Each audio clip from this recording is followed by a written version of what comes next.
Morning. My name is Sarah Sigmund, and usually if I'm volunteering at church, I am in the kids' wing. That's more my natural habitat. During the week, I'm an elementary school teacher, and I have 2 children that are in grades 3 and 5, and they would refer to this as mom teaching the grown-up class. Usually teach the kids class. Today I'm teaching the grown-up class. And some of you are already worried because it's the first Sunday of the month and we missed communion, and you think the wheels are coming off. But to reiterate my point from 30 seconds ago, I am a middle-aged working mom. So I promise you I have a plan. My demographic specializes in making plans. They don't always work, but we had one. But before we get there, we are in a series on hope, and I wonder, what are you hoping for today? What does that idea of hope mean to you? What does your life look like when you're full of hope? And what does your life look like when you have no hope? Because for most of us in the course of a conversation, the word hope could be switched out for wish or wishful thinking. Like, I hope it doesn't rain. I hope the Bills win. I hope nobody notices I made that mistake. But the kind of hope that we talk about in church is different. It includes like our emotions and our desires and what we want, but it goes a lot deeper. Hope, the way we talk about it, is a cognitive mindset that says, I've experienced this disappointment, but I'm still coming to the conclusion that there could be good things in front of me. Hope is a spiritual approach that, because of what I know about God, even if I can't see a positive outcome here, He might do something that I haven't thought of. And sometimes hope is just a very practical choice that you make to keep living and keep going through a horrible tragedy because you have this conviction that the end isn't really here yet and that there's help for you even in the middle of it. And doctors and therapists and politicians and every thinking person over the age of 10 knows that having hope has a huge impact on how we develop as people and how we experience our lives. But if hope's not a feeling, if it's not just an emotion that comes and grows, if there's actually a way that you can like cultivate it and make it grow and learn it, how do you do that? So I told you I'm a teacher. This year I'm in 3rd grade, so my kids are 8 and 9. And in addition to teaching reading and writing, I have developed a skill set where I can assess how much pain a human is in and how much I need to intervene in about 3 seconds. I can get 14 health-related complaints in the morning before I take attendance. Somebody has a loose tooth, and somebody has a really bad mosquito bite, and somebody has a bellyache, and somebody stabbed themselves with a pencil. You cannot believe how often they stab themselves with a pencil. I don't know how they hold it.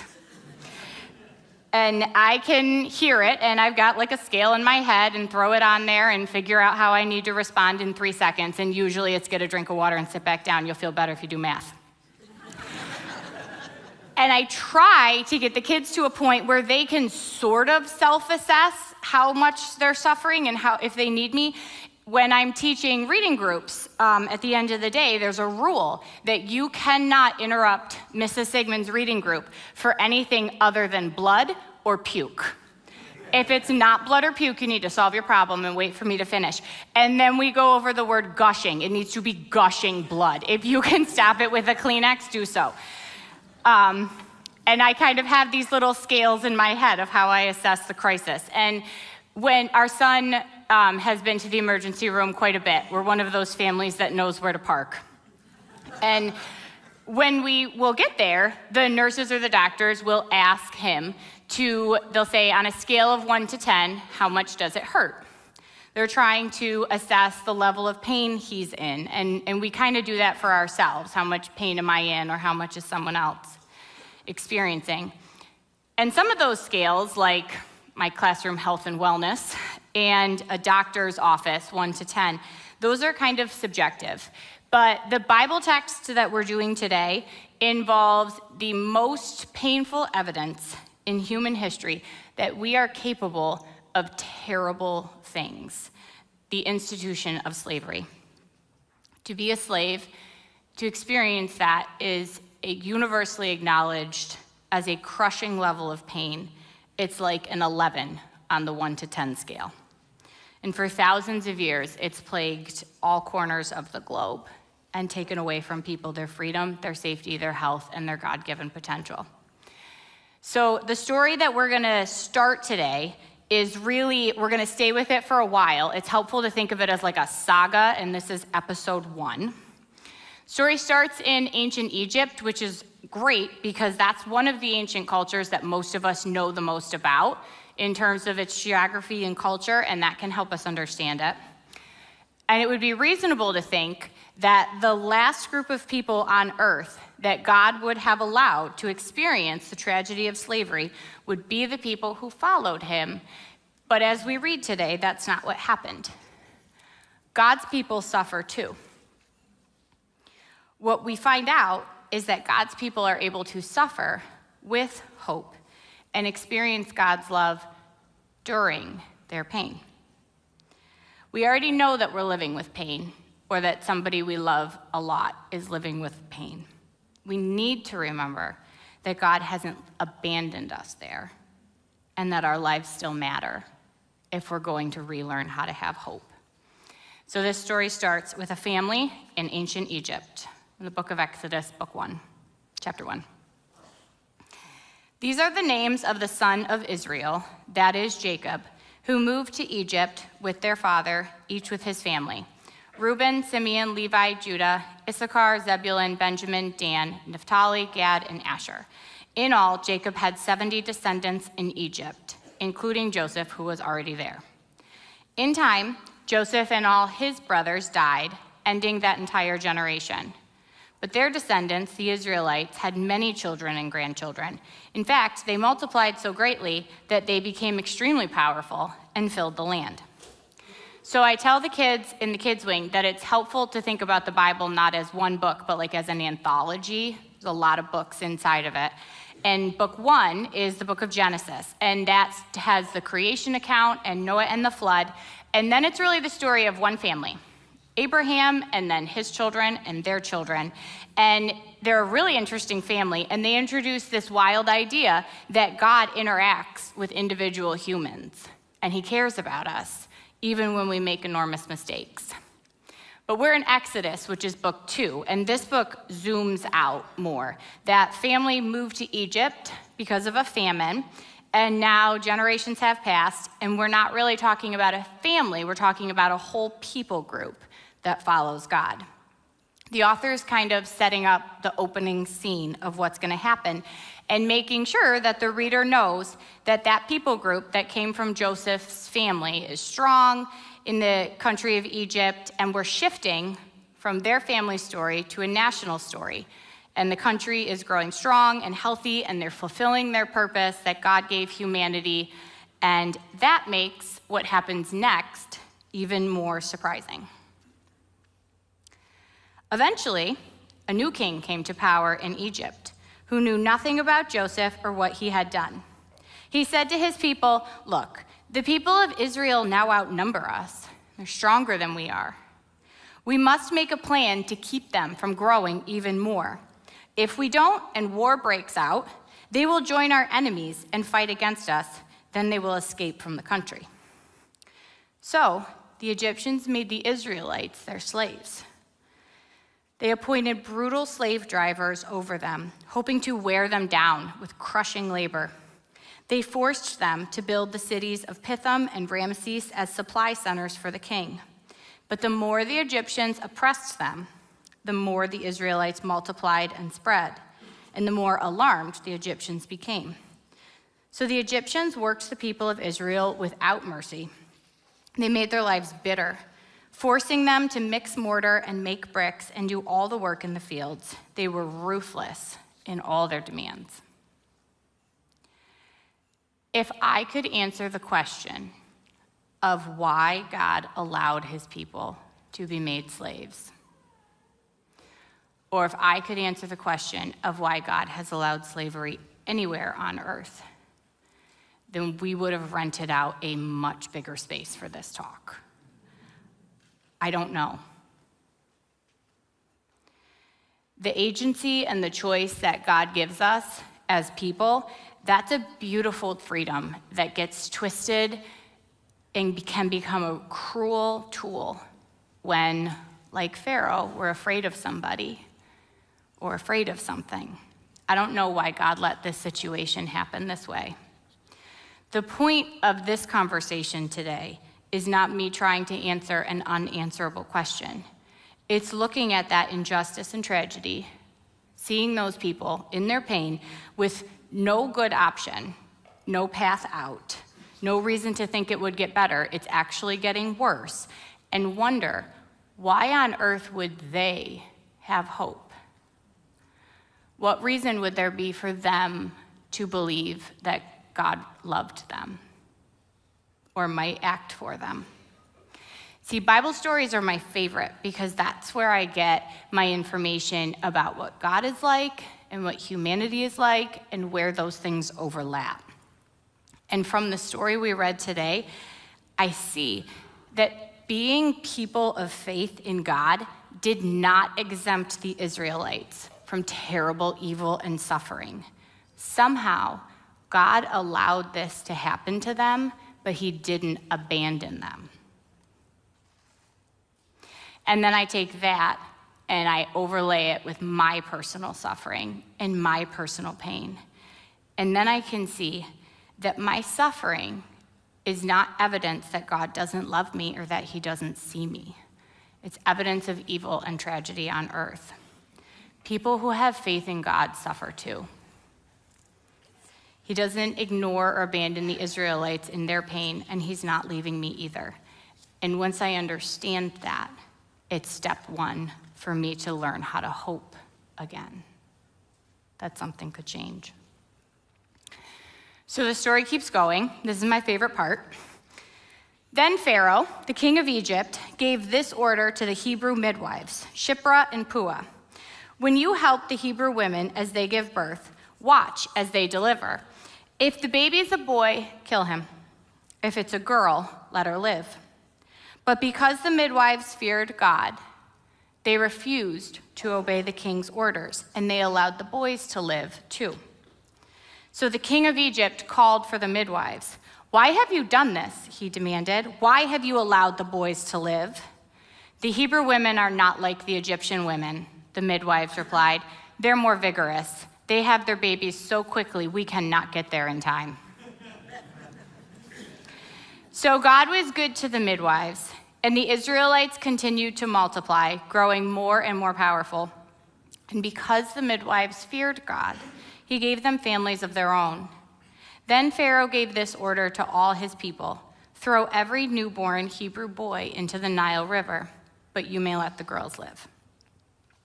So we're talking this morning about learning how to hope, right? How do you know if you have hope, if there's hope in your life?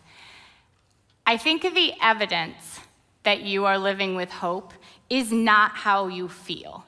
If you wake up feeling light and happy and positive, I don't know that that's evidence of hope. It probably means you have a very healthy gut, which is also great, and we are happy for you.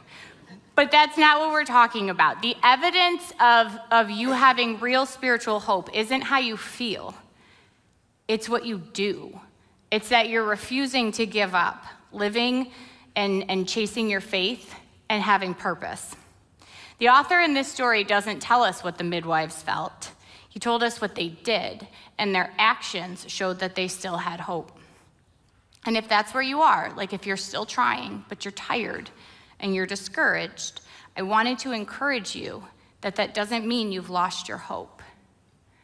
As long as you're still fighting to understand God and connect to him and to still love the people around you, I think that demonstrates that that spark of hope is still burning inside you. And if you don't see that evidence, if you really have started to quit and you're giving up on the idea that anything you do matters anyways, because that's the first thing that goes when we lose our hope, the idea that anything I do could matter. This story is actually really great news then, because you don't have to go chasing a feeling that's not going to work anyways, and it's going to be exhausting.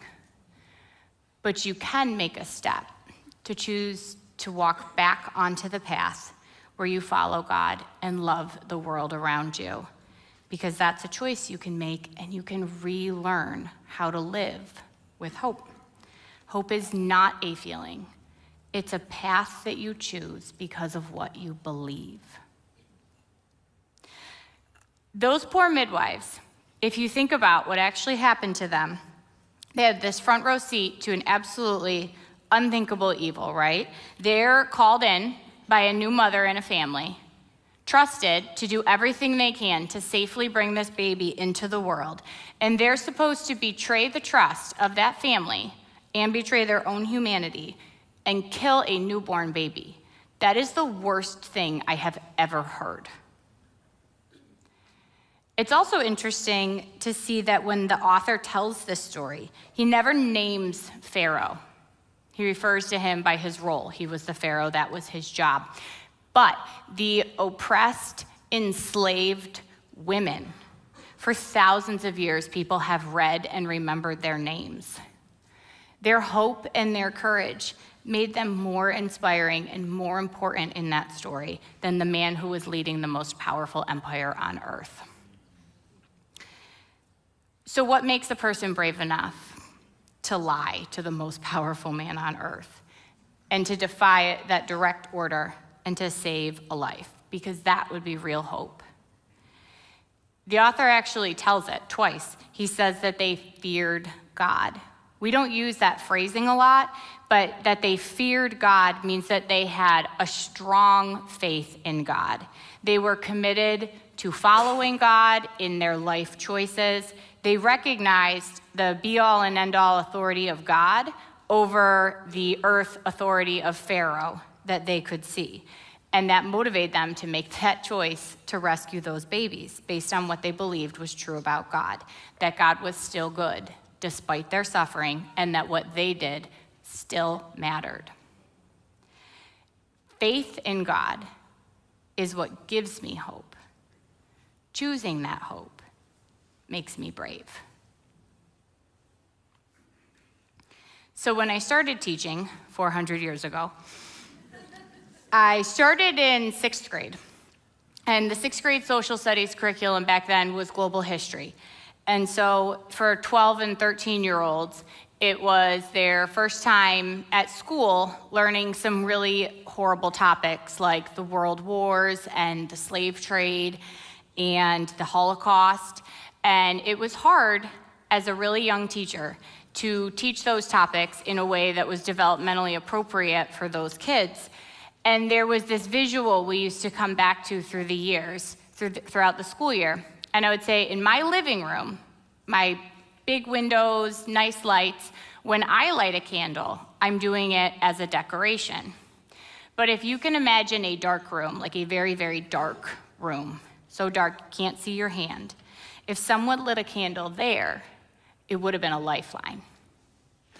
And when we look at the darkest moments of humanity, there are bright lights that shine, and I liked learning how many of those human lights were motivated by their hope and their faith in God, that he hadn't forgotten his children despite evil in the world. So when I read that story of the midwives who said to Pharaoh, "I'm sorry, we didn't get there in time," so that they could save that baby, I think that's the first line, and it echoes throughout generations of people of faith. Sometimes it's easier to talk about slavery that happened thousands of years ago on the other side of the world than it is to come closer to home and talk about the slavery that happened in this country less than 200 years ago. American slavery has a particularly complicated and nasty history, partly because American slave owners claimed that they could justify that evil using the Bible itself, which was like injecting poison into an open wound. But if you see the legacy of the Hebrew midwives, next to American Christians like Harriet Tubman, who was an escaped slave who went back over and over into the dangerous southern slave territory because she wouldn't give up on other people's freedom. Do you know what they called her? Moses. They called her the Moses of her people. And in the book that we started today, the story we started in Exodus, you know who we're mostly going to read about is Moses. Because courage and hope and freedom, these are the repeating themes in the narratives of people who hold on to their hope in a loving, personal God, despite injustice and pain. And there are so many examples. We named our son Will after William Wilberforce, who was a Christian politician in England. He spent his whole life battling the greed that was fueling the transatlantic slave trade. And before he died, he saw both the slave trade and slavery in England made illegal. There were Christian abolitionists on the Underground Railroad who believed, because of what they believed about God, they believed that slavery was a sin, and that made them brave enough to hide the slaves illegally that were escaping north for their freedom. Or followers of Jesus like Frederick Douglass and Harriet Beecher Stowe, who used their writing gifts in the time of slavery to shine the light on the shadow places. And they knew and they saw and they lived terrible things, but they didn't give up working for freedom. There are so many more that I would like to talk about, but we switched to 3 services, and if I keep going, we will not have space in the parking lot. But it's the same path for us. Our faith gives us this hope, and that hope makes us brave enough to keep doing the hard things, to keep reaching out. Real hope chooses the path that understands that God still sees me in my suffering and wants my freedom, and I can be brave. That's my legacy, and yours. I'm not claiming that every person who said they were a Christian showed that kind of courage. I really like studying history, so I'm painfully aware of many of the failings of the church through the last several centuries. But I think that the midwives in the story today showed that hopeful, courageous way to live because they feared God, because of their faith in God. They had the strength to have that kind of courage in the middle of suffering, because that's what knowing God is near does for us. So can you actually learn to have that kind of courageous hope if you don't feel it because you're in the middle of something? What about if you're drowning in pain and your situation is gridlocked and there's no good option left in front of you? Can God's love come through a crack and reach you if your circumstances are unthinkable? One way to answer that question is to go about 1,000 pages forward in your Bible from where we were today and look at the life and death of Jesus. Just like the Hebrew slaves were suffering brutally because of an evil king, Jesus suffered and was murdered because of greedy, power-hungry, fearful leaders. Just like the Hebrew slaves probably felt abandoned by the God who called them, Jesus prays on the cross about that feeling of abandonment in the middle of pain. And then Jesus obeys right through that suffering up to the point of death, because that's the kind of hope that saves the whole world. Jesus knew that he had a Father in heaven who saw him and heard him and loved him, and that he was still working for the freedom and forgiveness of all of humanity. And we get to take that hope when we realize that our Father in heaven also sees us and hears us and loves us and is still in the long game of trying to redeem humanity. One of my favorite Bible verses comes from 1 Peter. Peter was a friend of Jesus and an early leader in the church. And he said, "Always be prepared to give an answer to everyone who asks you, to give the reason for the hope that you have." The reason for my hope, the stubborn, scrappy, strong refusal to quit, the reason for our hope is Jesus. Can the worship team come back, please? So I told you that we had a plan for communion, and we didn't forget. Could you reach for the cup and the juice and bread? It looks like this. They're in the chair in front of you. If you're watching online, you can hit pause and go into your kitchen and get some sort of a cracker and something to drink. There's been many years of 8-year-olds who have wanted to pause me, so please enjoy this minute on their behalf. So, in the story we read today, the slaves in Israel would have been right in the middle of their deepest pain without any reason on earth to hope. And it's possible that you know what that feels like. We bring our real, true selves to this practice of communion. And we bring all our failures. In church, we usually say sin. And we bring all of our heartbreak. This is where we confess to Jesus and we ask for him to forgive us. And this is when we can let go of the shame and in that space receive his grace. This is a practice of our faith, and it's one of those steps that allows us to relearn hope when it's weak or missing for us. The bread and the juice that we use in communion were symbols used by Jesus as he was preparing for his most intense suffering. He ate and drank this with his friends right before he died, and he was trying to show them that this pain he was going through was going to bring new hope and new life into the world. When we eat and drink this together, we're remembering everything he went through because he loved us. And we're remembering that forgiveness and a fresh start are available to us now because of that. The invitation of Jesus was wide. Anybody who wants to experience God's grace has that opportunity. So if you're wondering if you're invited to participate, if you'd like to join us to remember the suffering and love of Jesus, we would love that.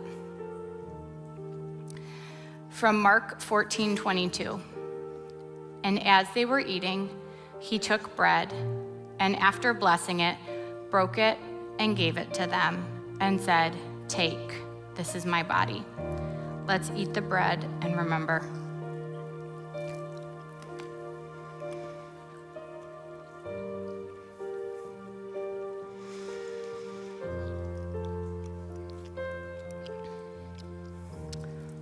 And he took a cup, and when he had given thanks, he gave it to them, and they all drank of it.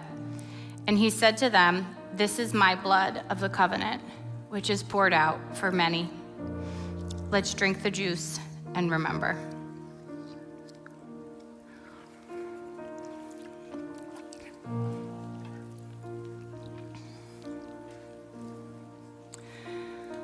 Let's pray.